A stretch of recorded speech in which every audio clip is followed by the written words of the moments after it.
চ্যানেলে music award 2024 আয়োজনটি কতটা অনুভব করলেন? আমার কাছে খুবই ভালো লাগছে, কারণ এই ধরনের আয়োজন বরাবর চ্যানেলেই করে থাকে। তো এত বড় আয়োজন আসলে আমার মনে হয় বাংলাদেশে ওইভাবে কেউ করতে পারে না চ্যানেলে। তো এটা আমি চ্যানেলের পরিবারের সদস্য হয়েই বলছি যে আমার কাছে খুবই ভালো লেগেছে। বর্তমান ব্যস্ততা কীভাবে কাটাচ্ছে?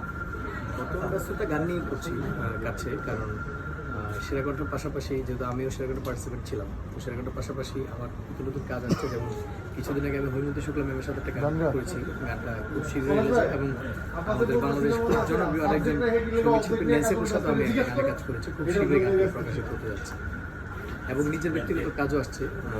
মাকে নিয়ে একটা গান আছে, এই মাসের লাস্টের দিকেই প্রকাশ হবে মায়ের গান। নতুন তাহলে মা দিয়ে গান আসতেছে। আচ্ছা, আপনি যেহেতু সেরা জনগীত আছেন, সেক্ষেত্রে আপনার কাছে খালি কণ্ঠে যে কোনো গানের দুই কলি শুনতে চাচ্ছেন। মাগো কেমন করে আমায় ছেড়ে আরো তুমি একা থাকতে, মাগো ডাকছে তোমার বউ ছেড়া ধন, খোকা বলে যাবে ডাকতে। এই গানটি খুব শীঘ্রই আমার ইউটিউব চ্যানেলে